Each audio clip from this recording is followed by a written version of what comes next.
already subscribed, welcome back, my darling. And if you have not yet subscribed, please do subscribe to my channel. We are bringing out so many videos during the month of October. I'm uploading 5 to 6 days a week. I'm gonna jump in here really quickly and let you guys know what's going on with this video. If you don't follow me on social media, the link to all my social media is down below. You need to be following me on social media so that you know what's going on, because you would already know what's going on if you were following me on social media. Anywhere between 25 to 30 messages in my DMs between Saturday of last week and today being Thursday. You guys wanted me to cover the American Murder, the Neighbors Next Door, the Family Next Door. It's the Chris Watts, Shanann Watts documentary that was uploaded onto Netflix.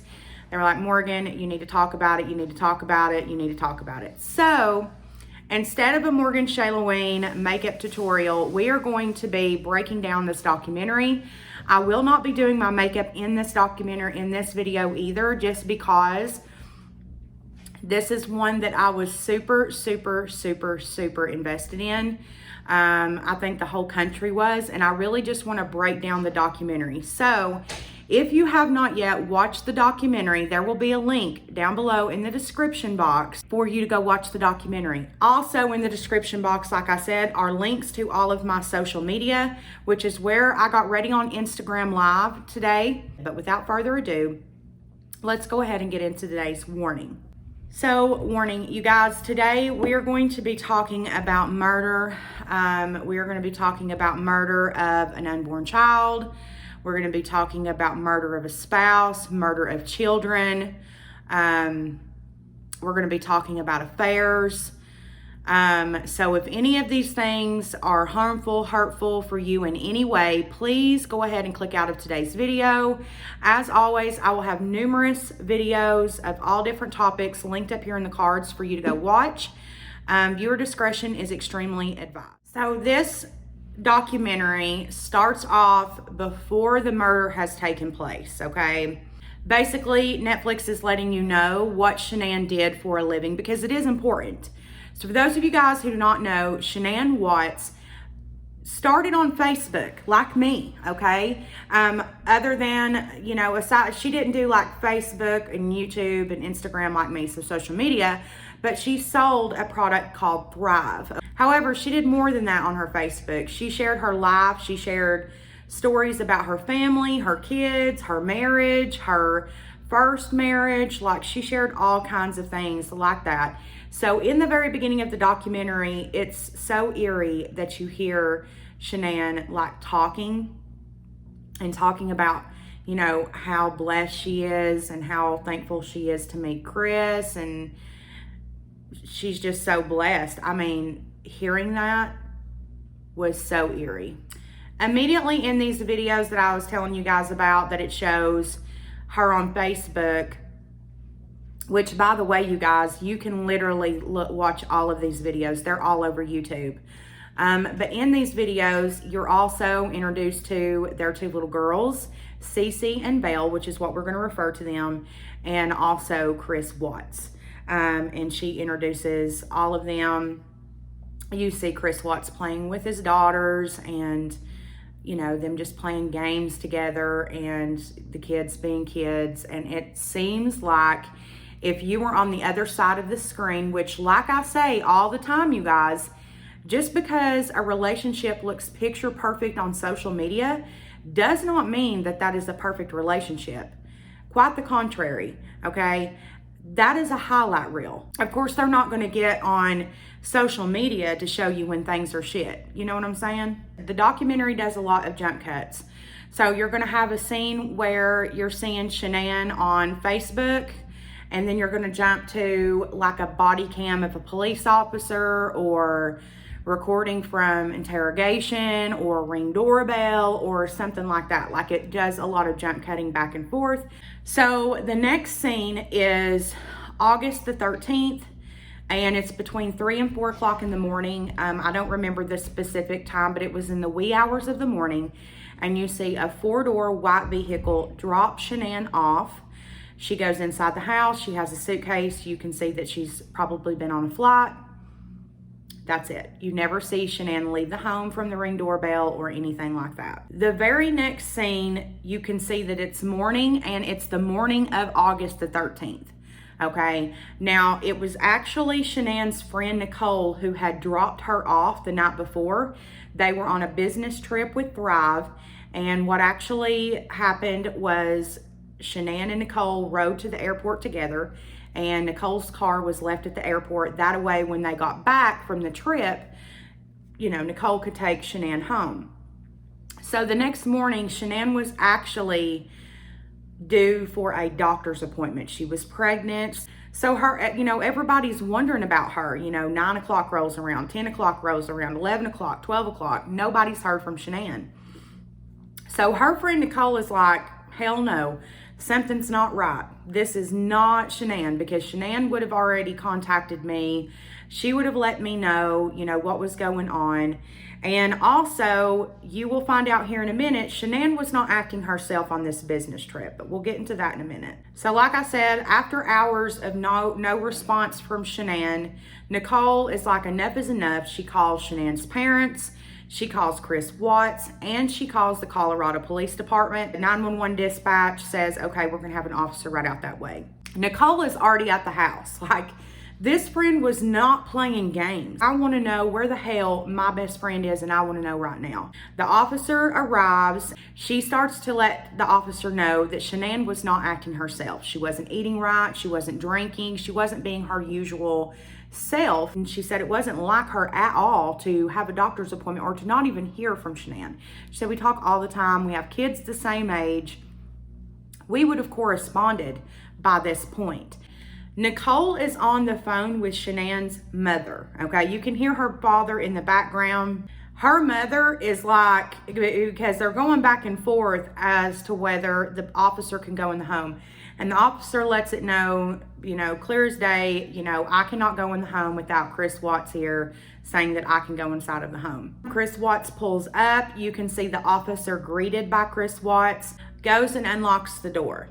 Now, at this point, I just want to mention that Shanann's mom, remember, she's on the phone with Nicole. She says, quote, you have full permission to go into my daughter's home, end quote. Now, remember, Chris is here. He hasn't told the officer he can go in. So the officer's just like, is it all right if I come in, Chris? And Chris Watts is like, okay. That's what he said, okay. The officer goes inside the home. They start searching the house. It's also very important for me to let you know right now that Chris Watts told Shanann's mother that she was at a girlfriend's house. So keep that in mind. As they're searching the home, of course, the officer is asking, you know, does Shanann have diabetes, da-da-da-da-da. This is where Nicole says, no, she doesn't have diabetes, but she does have lupus, and she takes some medication. The officer is just trying to come up with like a logical explanation of where Shanann could be. Now, mind you, he's literally only been in the house for a minute or two. He's not been there long. In the kitchen, they find Shanann's purse. Okay, so her purse is there. The officer starts to ask Chris, you know, would she be at her parents'? Chris is like, no, that's impossible. They live across the country in South Carolina. They continue to search the home, and then Chris makes mention, which this is important for later, Chris makes mention that the girls' blankies are gone, end quote. The officer is like, blankies? And he says, yes, like their favorite blankets that they sleep with. Nicole finds Shanann's cell phone. So her purse is at the house. Now her cell phone is at the house. All that's missing so far are the girls' blankies. When Nicole finds Shanann's cell phone, it's turned off. So the officer's like, okay, let's cut it on. Immediately texts start to come through. Now, from family members, Nicole, and pretty much everybody else, there's texts like all throughout the day. However, when it comes to Chris Watts, text messages don't start to roll in until like 3 seconds after, like 3 to 4 seconds after Nicole called Chris Watts. And it says, I really hope that you're home. Like, sus, right? So at this point, you see them walk through the garage and Shanann's car's there. So let's go ahead and put this in chronological order here, people. We have a purse at home, a cell phone at home, and our car. We took nothing with us. And Nicole knows all the friends. She's called them all, like wondering, like, is Shanann there? Of course she's not there. So this is why the best friend, Nicole, is not giving in. Like, she is not taking no bullshit answer. She is not doing it. Like, it's not happening. Like, she's getting an answer one way or the other. We go back to some more videos on Shanann's Facebook page. At this point, she's talking about her first marriage and how her divorce was so terrible. And when she got her first divorce, she was just at this very low point, and all she wanted was to own her own home. So she started working her ass off and was able to build her first home by herself, okay? And then not shortly after that, she started to feel really sick. She had no energy, her hair started to fall out, and this is when she was diagnosed with lupus. Now, shortly after being diagnosed with lupus, Shanann says this was the bottom of the bottom for her. That is when she would meet Chris Watts. And she said Chris Watts was like her knight in shining armor, and that she did everything she possibly could to push that man away. She said, I took him to a colonoscopy with him. I pushed and pushed and pushed and pushed and pushed, and he kept fighting for me. And she said, I'm so blessed and so lucky to have him. This is where we start to learn of a travel timeline, I'm gonna call it, okay?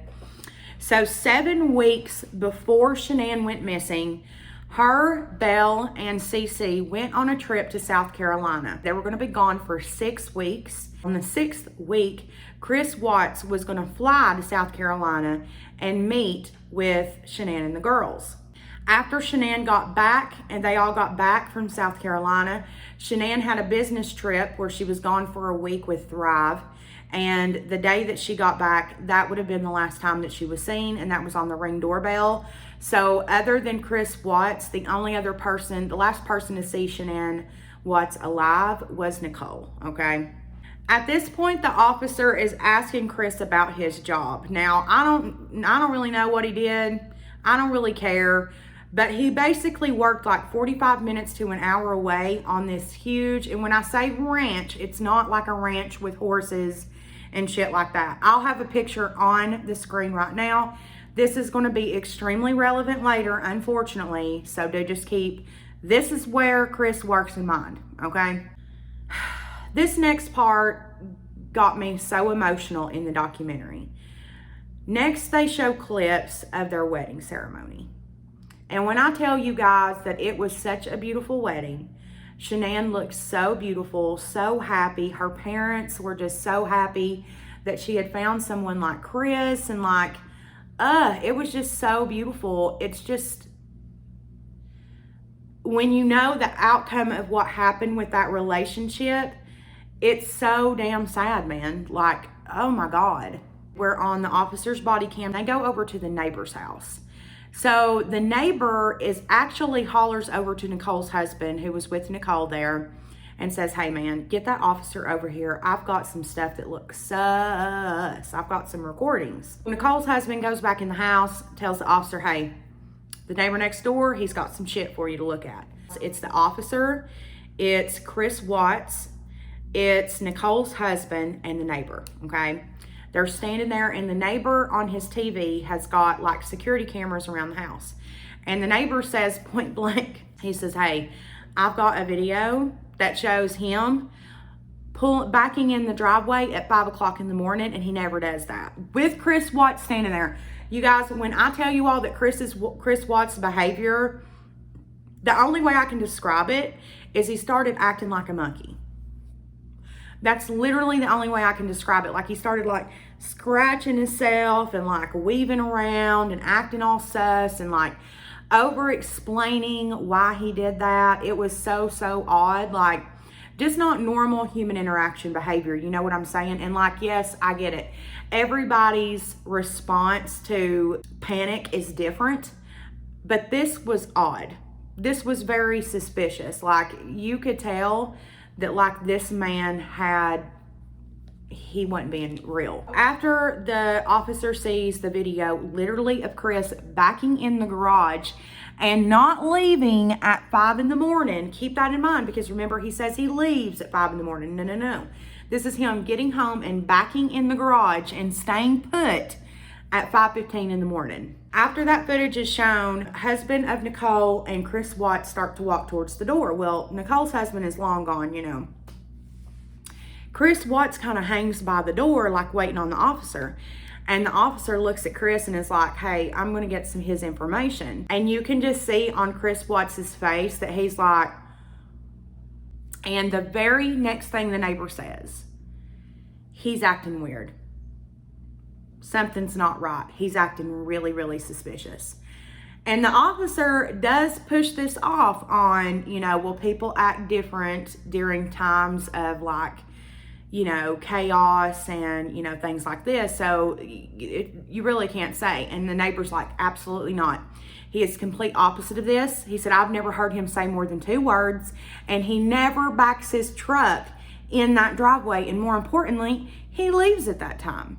The neighbor called it really early. Next scene, we're at August 14th, which is the very next day. So now Shanann and the girls have been missing for 2 days, and the unborn baby. I just have to say that Colorado, they didn't play, honey. The very next day, they were out canvassing the streets, giving people flyers, saying, hey, have you seen her? Have you seen these girls? Da, da, da, da, da. And they talked to one neighbor, which is the only one I'm going to mention. They talked to several, of course, but I'm going to mention one. And she said something very, very interesting. Well, we noticed this truck in the area that we had never seen before. She said, now, the dad, talking about Chris Watts, does drive a silver truck. She said, but this one was much smaller than the one that he normally drives. This is also the same day where police are issuing warrants to go into the house, to look inside the house. When they get there, Chris Watts has a full news crew. Actually, they're lined outside the house to talk to him, like one after another.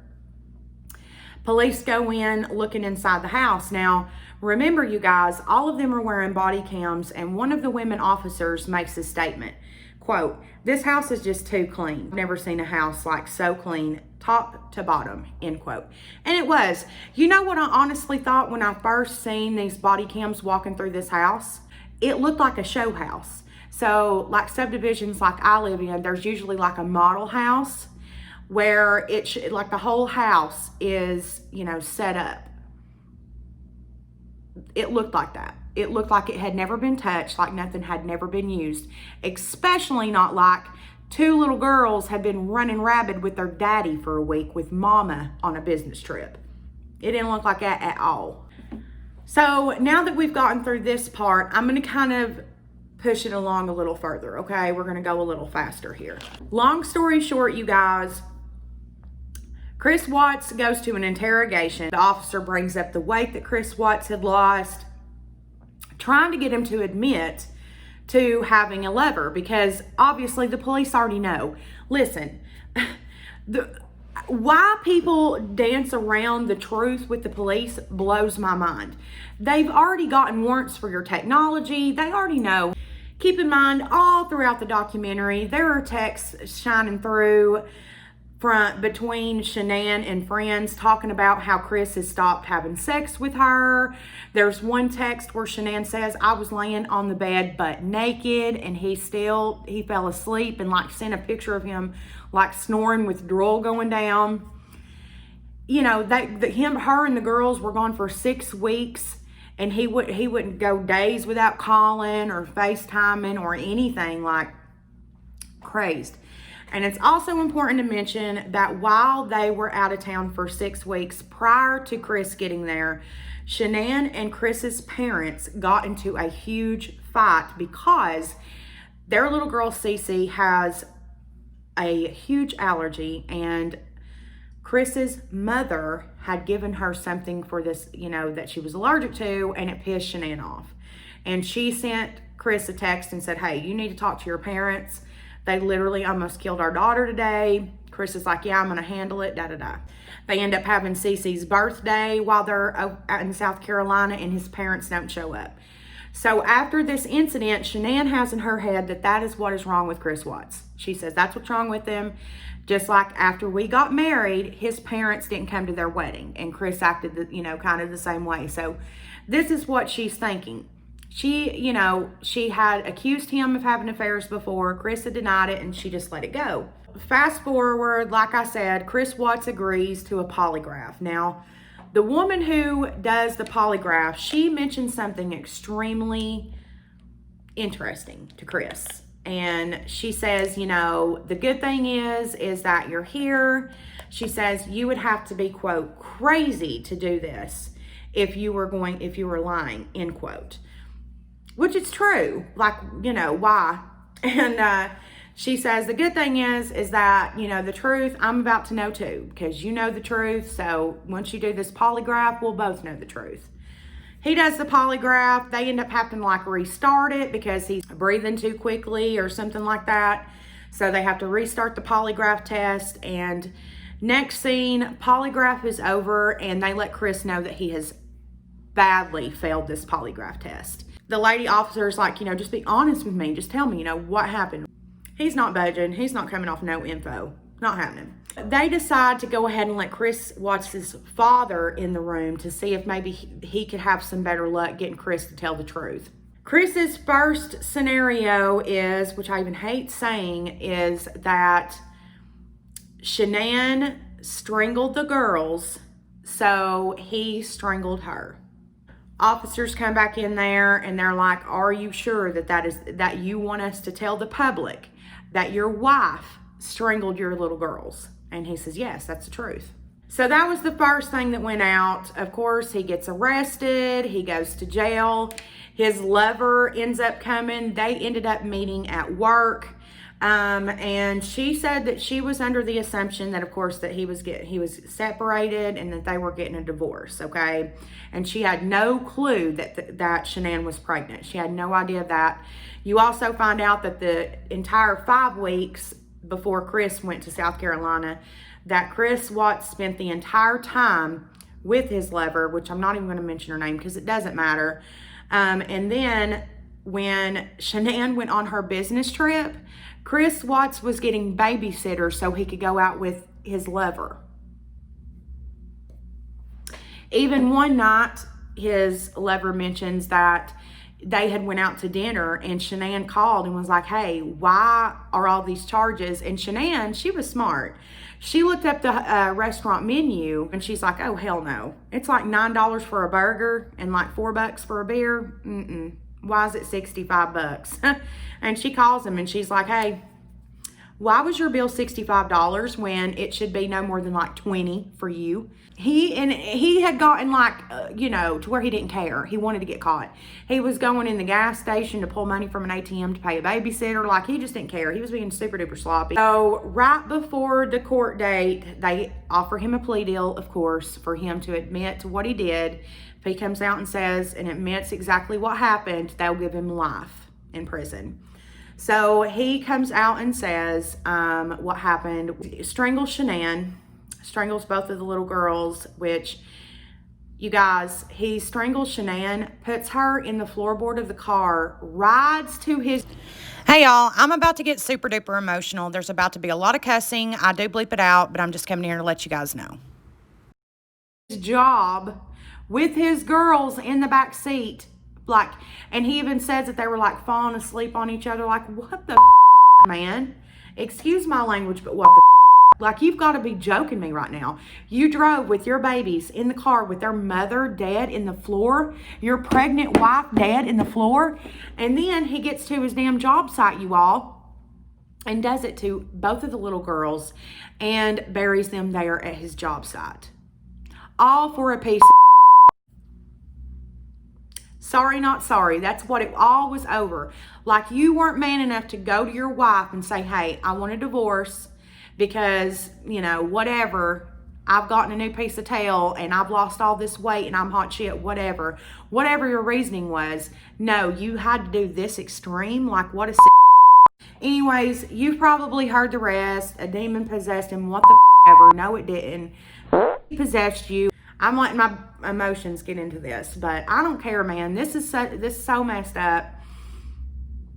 He ended up getting freaking life, and I just completely and totally disagree with it. So let's go ahead and get into my final thoughts and opinions on this. So you guys, after following this case for so long, and now we finally have a documentary and I'm able to see the text, you have to watch this documentary.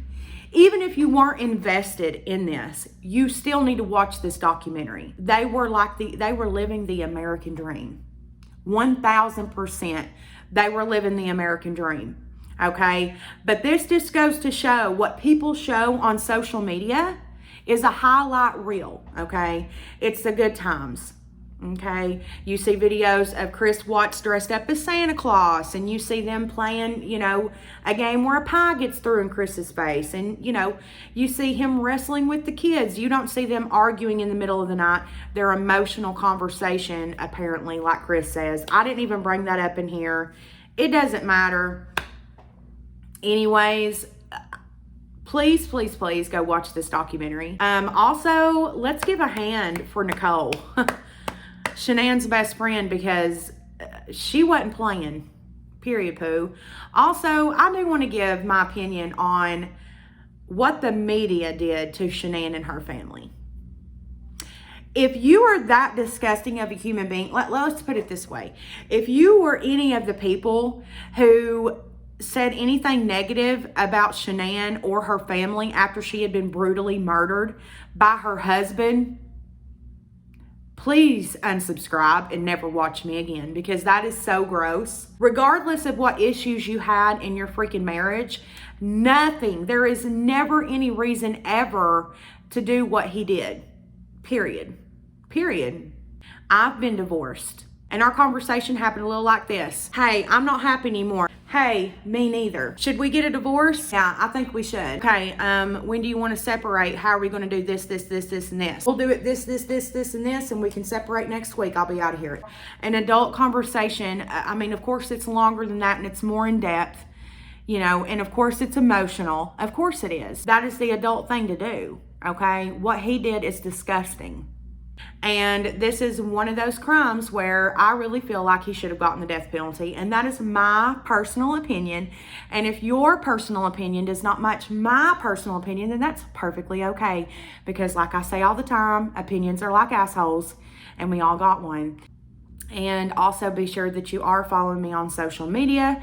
I love you guys so very, very much. And until next time.